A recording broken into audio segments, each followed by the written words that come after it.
The sun rose like any other winter morning in Phoenix, Arizona. The neighborhood of Silver Ridge was calm, filled with well-trimmed lawns, barking dogs, and the smell of coffee brewing from open kitchen windows. It was the kind of place people moved to for safety and quiet. But that illusion shattered on December 9th, when 12-year-old Amber Collins didn't show up at Glendale Middle School. At first, no one panicked.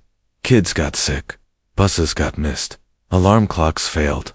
But when Amber's best friend, Marissa, tried calling and texting her all morning with no response, concerns started to build. By mid-afternoon, when Amber hadn't answered a single message or shown up online, Marissa informed their homeroom teacher, who then reported the absence to the school's administrative office. When calls to Amber's home went unanswered, a school resource officer was dispatched to check in. Monica Collins, Amber's adoptive mother, opened the door looking composed, but annoyed. She claimed Amber had run away during the night. She left a note, Monica told officers, her voice flat. It said she couldn't handle the rules anymore. She's a dramatic child. But the officer found that odd. The supposed note was gone. Monica said she threw it away. And more troubling, Amber's essentials, her phone, coat, backpack, and shoes, were all still inside the house. There was no sign of anyone leaving through a window or forcing entry. Amber's bed was made, with no signs of struggle, but something felt wrong. The officer took careful note of the home's interior. There were no photographs of Amber anywhere. No school awards, no drawings on the fridge. No evidence a child lived there, just a sterile, tightly controlled environment. That evening, a missing child report was officially filed. Officers began combing the neighborhood, asking neighbors when they last saw Amber. Most gave the same answer: weeks ago. One elderly woman across the street said she hadn't seen Amber play outside for over a month. Another neighbor, a young man who often jogged past the house, said he assumed the family had moved. The house was always so quiet, he told police. I never saw lights on upstairs, never heard any music or anything. Just silence. As hours turned into days, flyers were printed and handed out. Local news picked up the story. People began showing up to search nearby trails and alleyways. Volunteers combed through parks and wooded areas. But there was no trace of Amber. No footprints, no video footage, no online activity. What haunted detectives the most was the lack of background. Monica Collins didn't seem to exist before 2015. Her online presence was limited, with almost no family connections. She had no job history in the state, and when investigators ran her fingerprints through national databases, they got a hit under a different name, Monica Halbert. She had once lived in Colorado and lost custody of 2 biological children due to allegations of abuse and neglect. She had changed her name and relocated to Arizona. Shockingly, she was approved to adopt Amber just 2 years prior through a private agency with limited oversight. When this information surfaced, the case took a grim turn. Monica's previous record raised serious concerns, and officers requested a full search warrant for her home.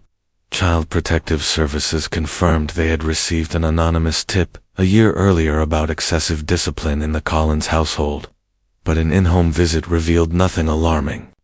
Monica had passed the interview calmly and showed Amber's room neatly arranged, with toys and clothes, but Amber herself had not spoken much.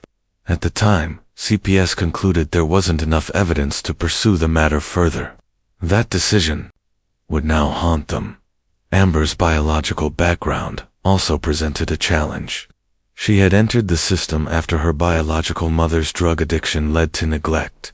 Her case was fast-tracked for adoption, and Monica, with a seemingly clean file and an earnest application, was selected.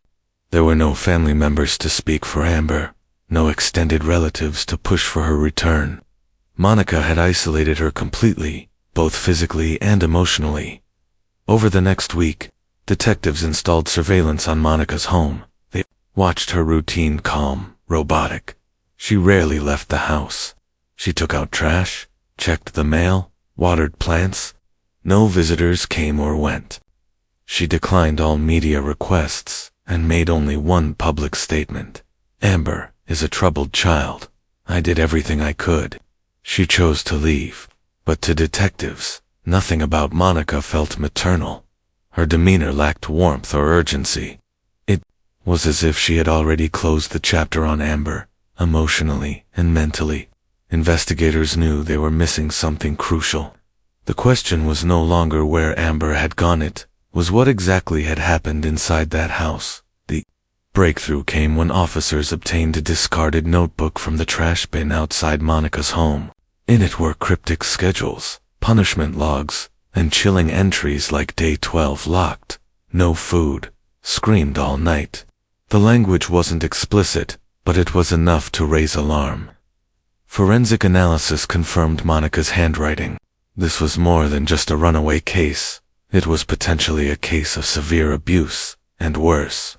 The notebook prompted the judge to sign an emergency warrant for a full forensic search of the home. And when officers returned, this time with tools, teams, and cameras, what they found would unravel the community, the foster system, and the lives of everyone involved. From the beginning, something about Monica Collins unsettled the detectives. It wasn't just her cold demeanor, it was the complete absence of worry. Most parents in missing child cases are frantic, emotional, even hysterical. But Monica remained composed, almost indifferent, as though Amber's disappearance was a minor inconvenience. During her first police interview, she sat straight-backed with her arms folded, offering clipped answers. When asked to describe Amber, she paused for a long moment, then simply said, "She was disobedient, always needed correction." That word correction set off silent alarms in the minds of the seasoned investigators in the room. Monica's interviews were short and lacked any warmth. She didn't ask if the police had any leads. She didn't volunteer photos or personal details that might help the search. Instead, she spoke of rules and structure, saying Amber often tested boundaries and lacked discipline.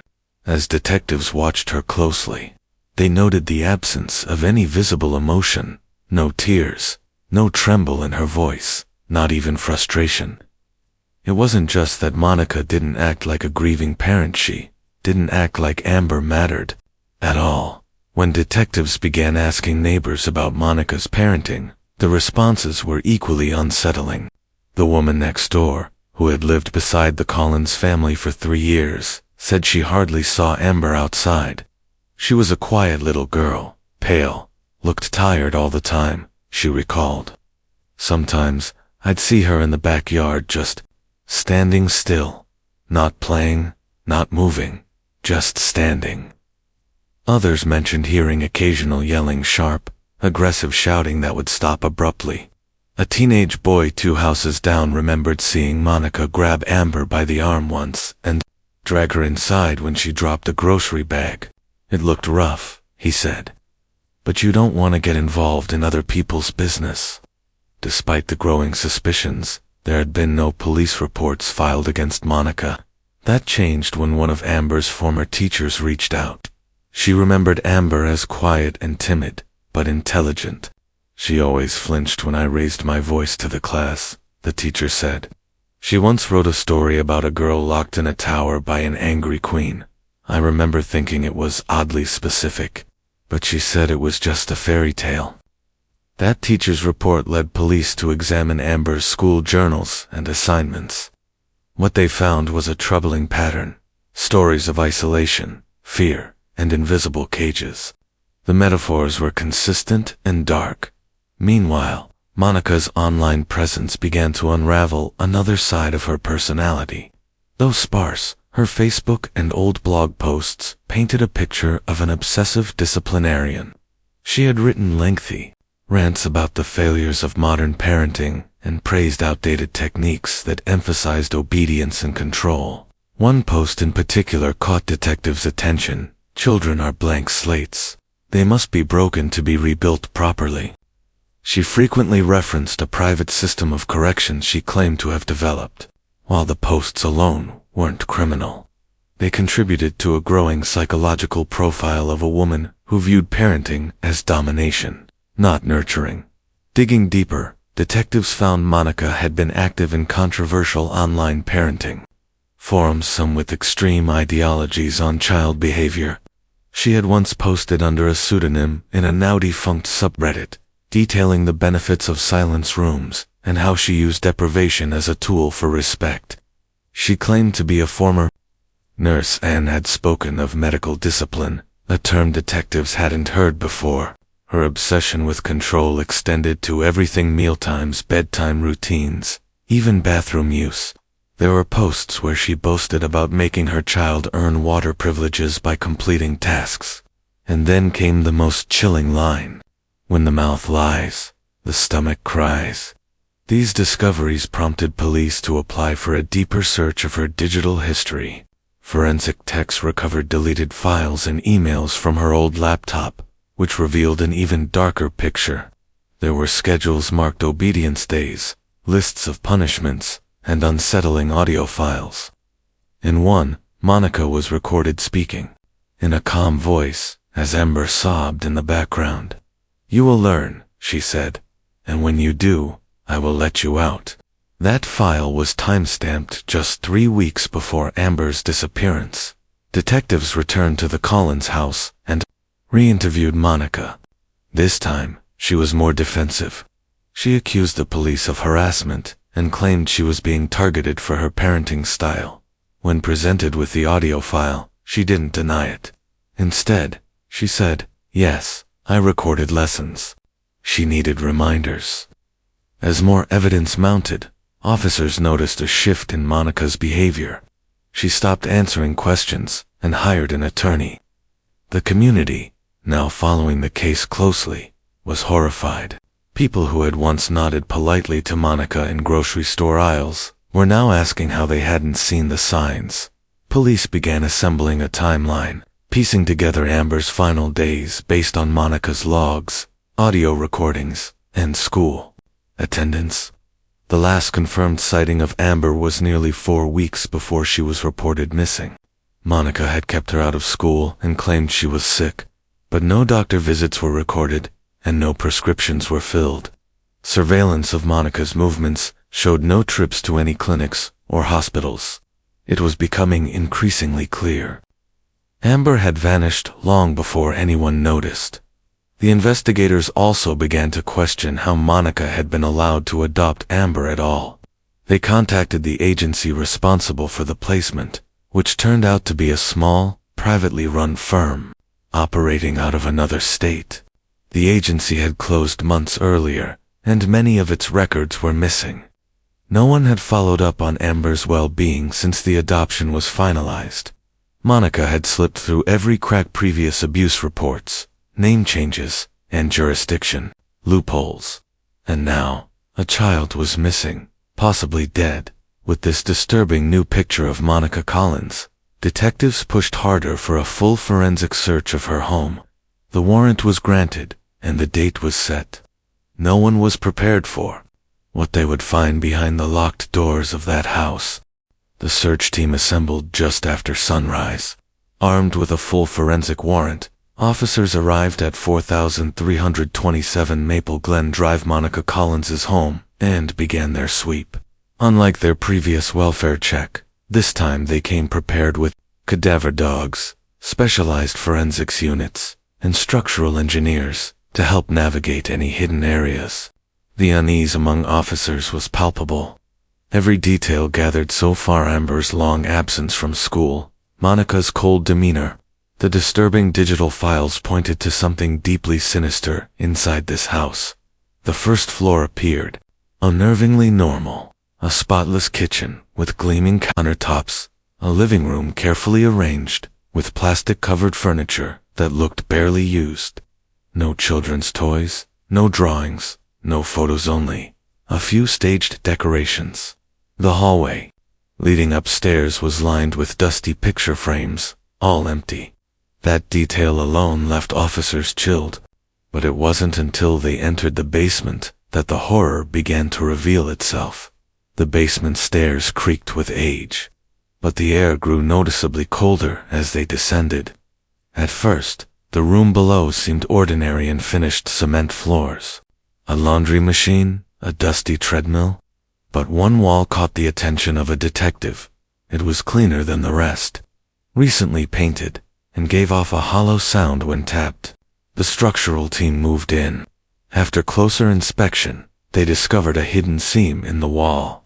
A section of the paneling slid open to reveal a narrow sealed door with a deadbolt on the outside. The lock was rusted, but intact. When they pried it open, what they saw stunned even the most hardened among them. It was a small, windowless cell, barely 6 feet by 6 feet. The walls were lined with foam padding for soundproofing. A thin stained mattress lay in the corner beside a dented metal bucket. A cracked plastic tray sat on the floor, holding molded bread and a bottle of water. There was no ventilation, no light switch. Only a battery-powered flashlight lay on the ground, its bulb shattered. The smell was suffocating, a mix of mildew, urine, and stale air. Officers stood in silence, the realization sinking in. This was not a bedroom. It was a cage. The cadaver dog immediately began reacting to one corner of the cell. A team moved in, carefully removing part of the padding from the wall, exposing dried fluids later confirmed as human blood. Detectives knew they had found where Amber had been kept. One investigator whispered, "She lived in here." Another quietly added, "She died in here." The horror didn't stop there.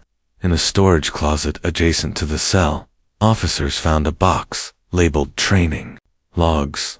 Inside were spiral notebooks filled with Monica's meticulous handwriting, daily entries documenting punishments, starvation cycles, forced silence periods, and psychological tests. One entry read, Day 23. Amber refused to apologize. Water withheld, screamed until hoarse, logged in file. Another simply read, Lesson, isolation builds gratitude. One notebook ended abruptly after the 31st entry. The final line read, Silence achieved. The team then made their way to the attic. Monica had claimed it was used for storage, but what they found contradicted that. Dozens of dolls, handmade, from fabric, hair, and yarn, were lined up on shelves. Each doll had a name stitched on its chest. Some bore Amber's name repeatedly. Others had phrases like liar, defiant, and punished. Many were bound in tiny ropes, or with tape over their mouths. Each doll had a date pinned to its back, spanning from Amber's adoption up until 2 months before her disappearance. Some dolls had small red stains, resembling blood, drawn with markers, or possibly something else. To the investigative team, it felt like a shrine, twisted and ritualistic. But the most damning evidence was found in the garage, behind an old freezer, concealed by a shelving unit and a stack of empty moving boxes, was another chest freezer secured with a padlock. The key was later found in Monica's nightstand drawer. When officers opened it, the smell hit first a rancid wave that drove several of them to turn away. Inside was a large garbage bag. Forensics teams moved in, carefully opening it. Inside were human remains, later confirmed to be Amber's. The condition of her body showed extreme malnourishment. She had multiple healed fractures, untreated injuries, and bruises that spanned weeks of abuse. The cause of death was later ruled as blunt force trauma to the head, likely from being struck with a heavy object. Monica Collins was arrested at this scene. She was found in her upstairs bedroom, sitting in complete silence, as if she had been waiting. She offered no resistance, no emotion. When asked where Amber was, she replied coldly, "You found her." She was handcuffed and led out in front of stunned neighbors and news cameras gathering outside the house. Footage from the arrest would later be broadcast nationwide, becoming symbolic of one of the most disturbing child abuse cases in recent memory. In the days that followed, police continued combing through Monica's belongings. Additional audio, Recordings were recovered from a hidden USB drive in her closet. One of the most haunting files included Amber crying, whispering prayers, followed by Monica's voice saying, "Pain is the teacher. Love comes later." The recordings were submitted as evidence, but also shared with child advocacy groups to raise awareness of silent domestic torture. The House of Horrors, as it came to be known in media headlines, was cordoned off and treated as a full crime scene for over a week. Reporters swarmed the neighborhood, broadcasting images of the hidden cell and attic shrine. Parents nearby held their children closer. People who had once passed by that house without a second thought now stared in disbelief. How could something so monstrous exist behind such a normal-looking facade? Investigators later revealed that Monica had perfected her method of hiding abuse. She moved often, used homeschooling as a way to limit outside exposure, and maintained a public image of privacy and control. She had fooled social workers, neighbors, and even school staff until Amber's absence became impossible to ignore. The search was over, but the deeper nightmare had only just begun for the officers, the community, and a nation forced to confront how a mother could become a monster. The arrest of Monica Collins sent shockwaves through Arizona and beyond. The woman who once presented herself as a responsible, soft-spoken single mother had now been exposed as the architect of one of the most grotesque child abuse cases the state had ever seen. Her smiling adoption photo with Amber, once framed and hung in a social worker's office, was now a chilling symbol of betrayal. The courtroom quickly became the center of a national spotlight. But before the trial could begin, detectives were tasked with assembling a complete picture of who Monica truly was, and how she had managed to deceive everyone around her. As prosecutors began unraveling Monica's past, they discovered a trail of concealed identities, system failures, and deeply embedded cruelty. Monica Collins was not her birth name. She had been born Monica Helberg in 1981 in Denver, Colorado. As a young adult, she trained as a nurse, but was never officially licensed. Her records showed multiple complaints for behavioral misconduct during training, including accusations of excessive force with psychiatric patients. She dropped out of the program before certification. Shortly afterward, she married briefly and had 2 children, both of whom were removed from her custody by Child Protection Services in 2007. The reason: emotional abuse, prolonged isolation, and neglect. Monica fought the ruling but ultimately disappeared from the state. Abandoning her name, family, and history, she reappeared in Arizona 3 years later under the name Monica Collins. With a fake resume, she secured administrative jobs and rented homes in low-profile neighborhoods. In 2018, using forged documents and a carefully manufactured personal narrative, she began the process to adopt a child. Amber had been in the foster system for nearly 2 years, following the overdose death of her biological mother and the imprisonment of her father. With no extended family willing to take her in, Amber had been bounced from temporary homes until Monica was approved through a small, private adoption agency in New Mexico. That agency, since shut down, failed to perform thorough background checks across state lines, an oversight that allowed Monica to slip through the cracks and obtain custody. After gaining legal rights to Amber, Monica immediately withdrew her from public school, claiming she would homeschool her due to learning challenges. Officials later discovered no homeschooling curriculum was ever registered, and Monica never submitted any educational assessments, which are required annually under state law. She simply removed Amber from public view. While occasional social workers conducted routine post-adoption visits, Monica carefully staged these interactions. She prepared scripted responses, trained Amber to speak minimally, and kept rooms spotless. Officers would later learn that before each visit, Amber was fed, bathed, and allowed to sleep in a real bedroom, only to be returned to the basement afterward. During the criminal investigation, authorities reviewed hours of Monica's personal logs and found that her abuse was systematic, not impulsive. She treated Amber like a test subject, recording her reactions to food, denial, darkness, and punishment. One entry read, "After 5 days without speech, subject becomes compliant. Physical contact no longer necessary." Prosecutors called these writings torture journals, each one meticulously describing control tactics, psychological games, and twisted experiments in obedience. Another journal included taped clippings of news articles about other child abuse cases. In the margins, Monica had written comments like "amateur" or "they got caught because of emotion." Perhaps most disturbing of all was Monica's lack of remorse. During police interrogations, she spoke calmly about her methods. When asked if she understood what she'd done, she replied, "Of course. That's why it worked." In her warped perspective, she believed she was instilling order, breaking what she called inherited defiance from Amber's past. Psychologists brought in to evaluate Monica described her as high-functioning, highly intelligent, and devoid of empathy. She exhibited traits consistent with antisocial personality disorder, but no diagnosis could fully explain the sheer calculation behind her actions. The trial began 6 months after Amber's remains were discovered. The courtroom was packed with journalists, child welfare advocates, and grieving members of the community. Monica appeared in court wearing a plain jumpsuit, her hair pulled tightly back, and her expression flat. She declined to speak during proceedings, letting her court-appointed defense attorney enter a plea of not guilty. The prosecution, however, had built an overwhelming case. They introduced Monica's logs, audio recordings, digital files, and forensic evidence.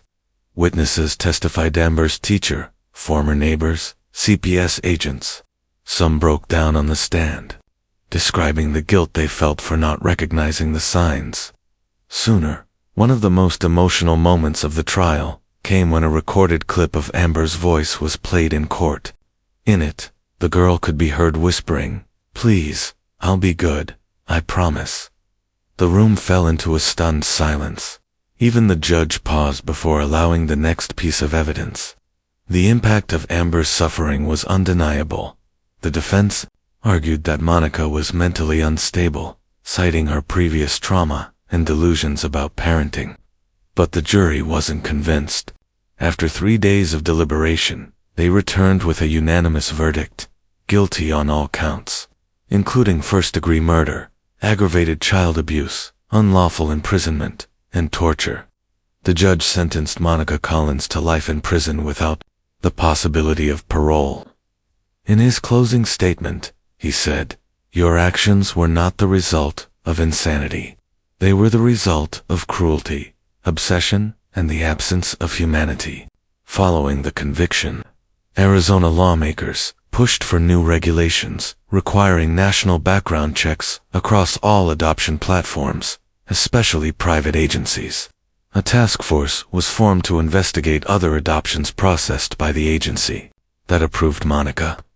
They discovered 2 additional cases involving minors placed in unstable homes, prompting a national review. Amber's stories sparked a movement. Vigils were held across the country.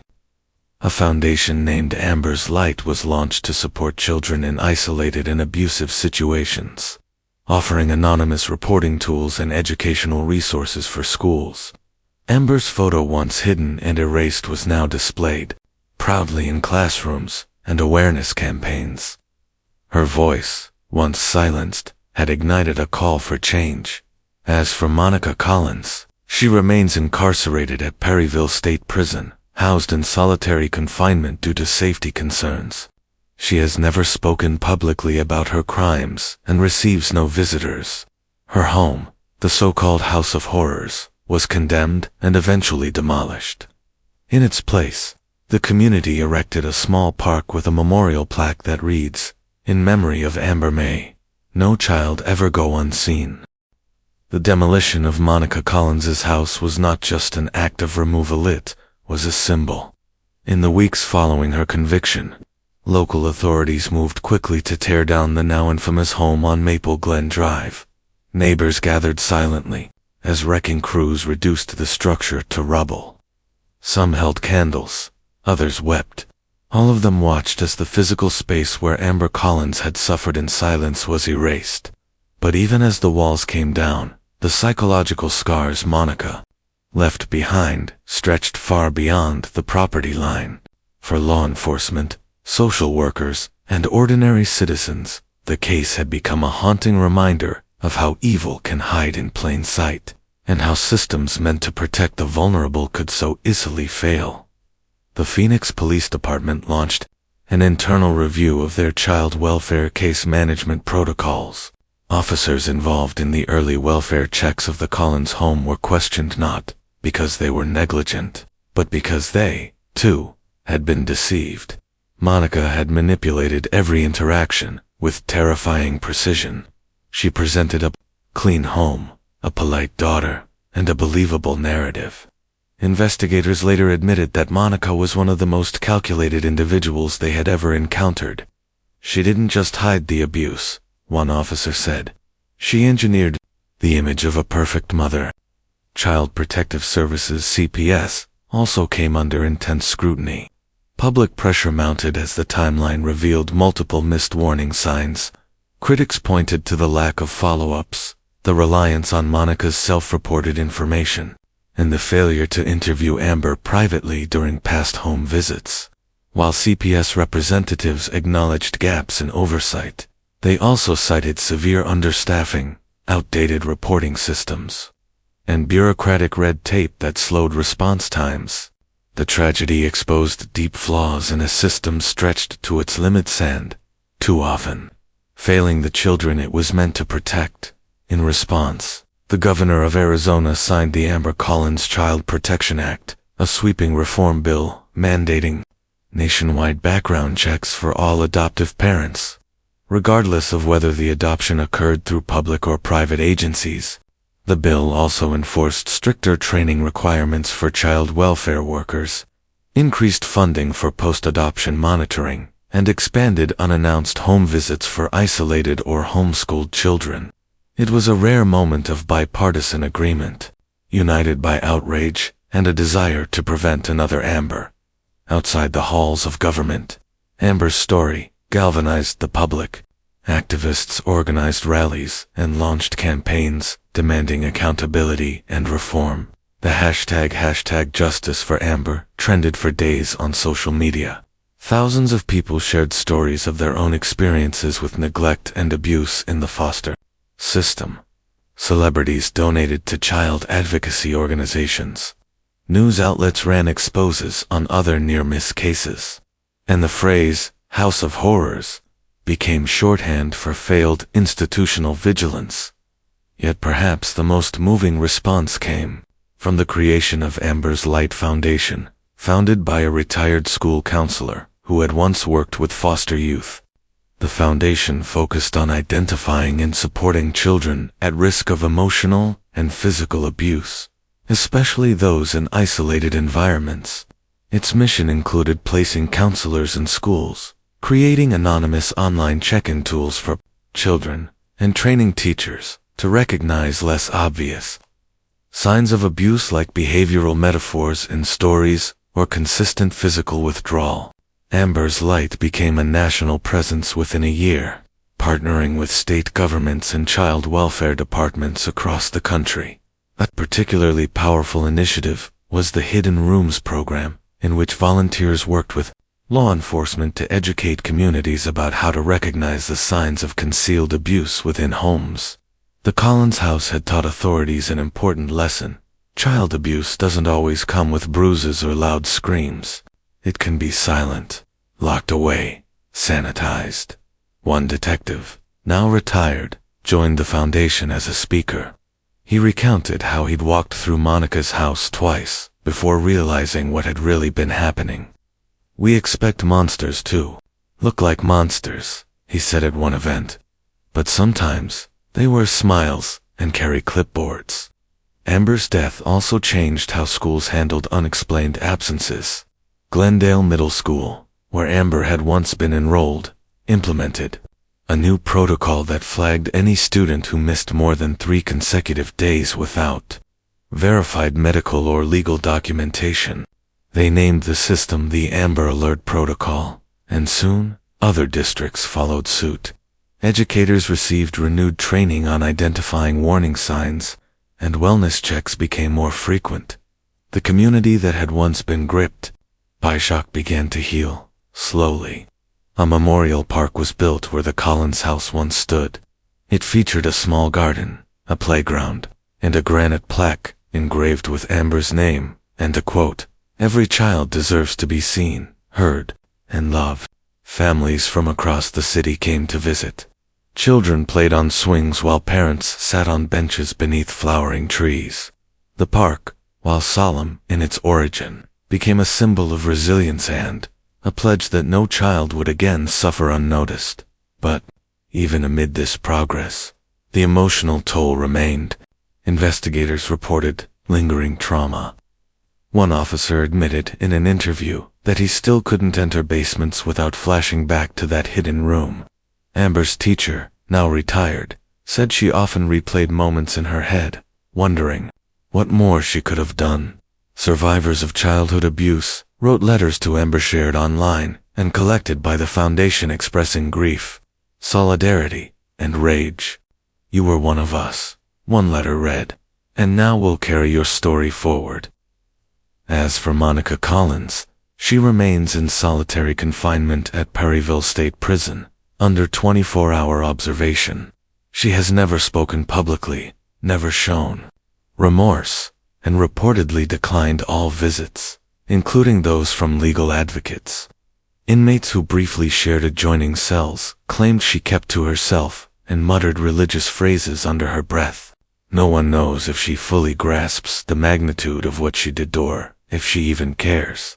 In the end, the story of Amber Collins became more than a tragedy. It became a movement, a painful, powerful reminder of the importance of vigilance, accountability, and empathy. Her life, though short and filled with pain, sparked changes that will protect children for generations. And while justice came too late to save her, Amber's legacy endures in every child who finds safety, every home that's checked twice, and every hidden door that's finally opened to the light.